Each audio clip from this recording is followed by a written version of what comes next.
भोले जी और माता पार्वती जी के कमल चरणों में गोर छुके गोर लगाता नहीं हमारे परम से प्यार हो।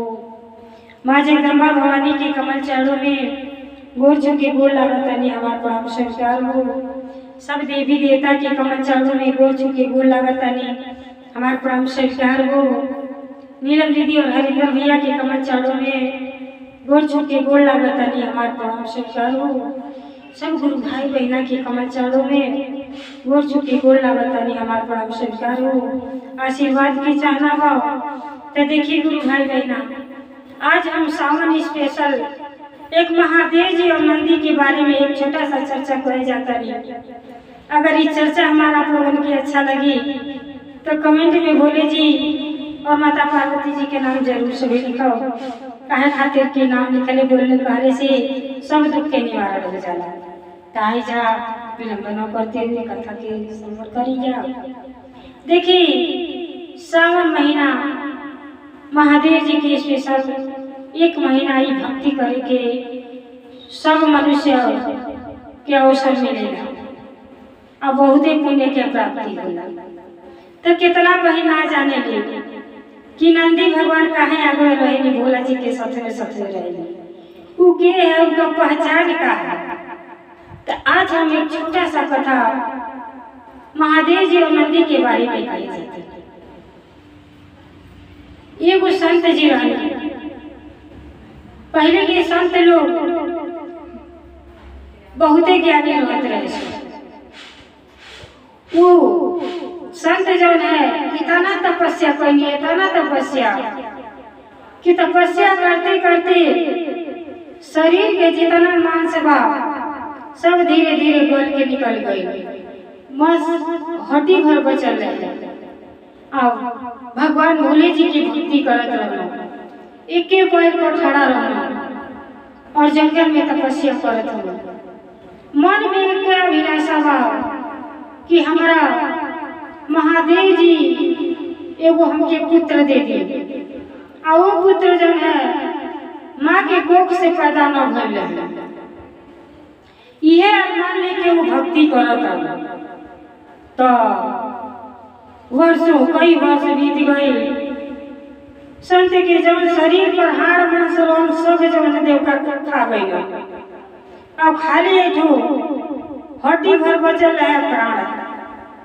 भगवान जी तपस्या देख के अति प्रसन्न भइनी, इतना प्रसन्न भइनी कि वहीं प्रकट हो गई।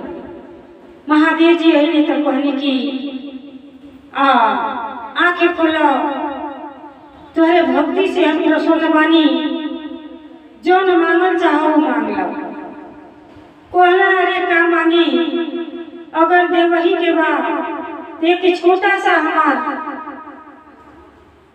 लालसा मन में बा कि हमारा परिवार केहू नहीं थे, हमारा एक तो बेटा दे दे, लेकिन माई के कोख से पैदा न भइला है। महादेव जी कहनी तथास्तु, आशीर्वाद दे देनी ठीक बा। अब महादेव जी के वंश से वो संत के एक वह नंदी पैदा तो भइना, लेकिन कहनी कि 12 साल के खाली उम्र रही। अब बेटा के पहले पर तो खुशी भइबे कही और आशीर्वाद देख के महादेव जी अंतर ध्यान हो गए। अब संत और नंदी दोनों जनी रहे लगल। बेटा के पाके बड़ा खुश रहना, लेकिन जब सोचे कि 12 साल के उम्र बा तो दुख होके समय के बीतत देरी ना लगेला। धीरे धीरे धीरे समय 10-11 साल का बीत गई। पति ना चलल लड़कपन में कि इतना उम्र कैसे बीत गई। जब 12वां साल में 2-4 दिन रह गई, अब संत जी जौन है बड़ा उदास रहे लगे। इतना उदास कि खाना पीना छोड़ दे। कौनो बाप ना चाहेला कि हमारा आगे हमारे पुत्र के कुछ हो जाए, उससे पहले हमार कहे ना हमारे में मृत्यु हो जाए। और मन में यह कहता है कि हे महादेव जी, पुत्र दिहली और पुत्र बाप के सामने अगर मृत्यु हुई तो पुत्र कैसे जीवित होके देख पाई। बहुत भारी अन्याय बा, ऐसहन ना होता। अगर ऐसा करे के बा तो उनके गोइला से पहले हमारे प्राण ले ली और बार बार नंदी की चुमा ताने चाटा ताना। नंदी कहना कि पिताजी काहे इतना उदास बनी, का बाती हो। बेचारा कहना कि बेटा का कही, तुहरा के इतना तपस्या करने के बाद तू महादेव जी के वंश हो, महादेव जी से तके प्राप्त कैली, लेकिन तुहार शेष 2 दिन के अवजर है, उम्र बचल बा।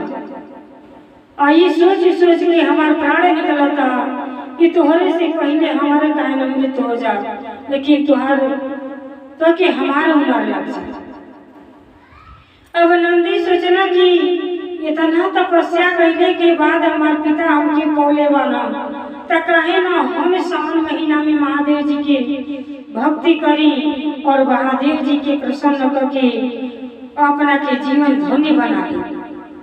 वही दिने कहना पिताजी आप दुखित न हुई, आपसे घोर तपस्या हम करो। उहे नंदी जाके वही जंगल में लगल तपस्या करी।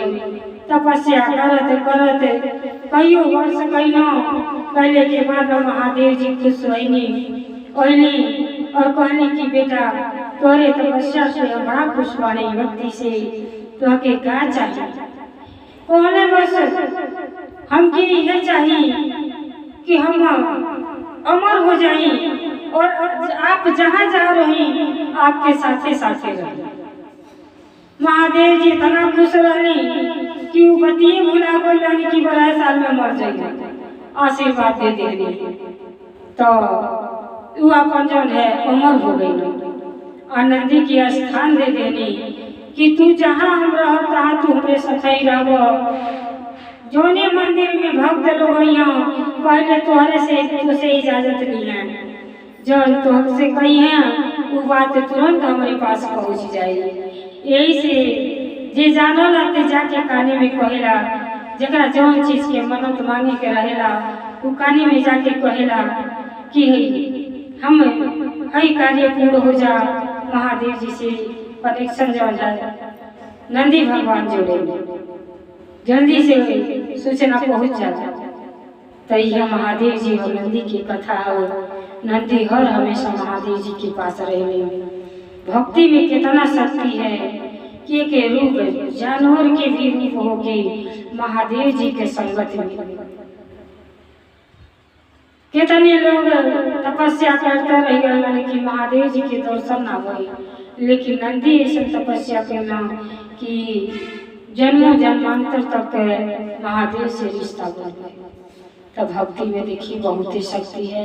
कहानी तो एक मनोरंजन के साधन हो,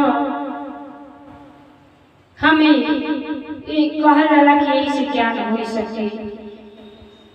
तो देखिए कथा अगर हमारा आप लोगों के अच्छा लगा होगी तो कमेंट में भूल लीजिए और माता पार्वती जी के नाम जरूर से लिखो, काहे खातिर कि वहाँ के नाम लिखने से तो सबके दुख दूर हो जाला।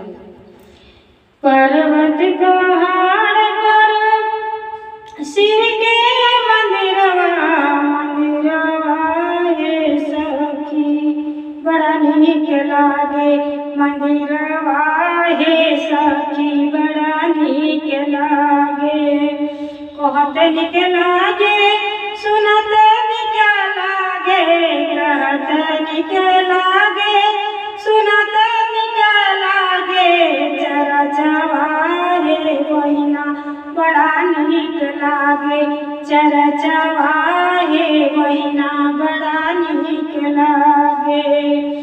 पर्वत पहाड़ पर भोला के मंदिरवा हे सखी बड़ा नीक लागे, मंदिरवा हे सखी बड़ा नीक लागे। कहत नीक लागे सुनत नीक लागे, चरचवा हे सखी बड़ा नीक लागे, चरचवा हे सखी बड़ा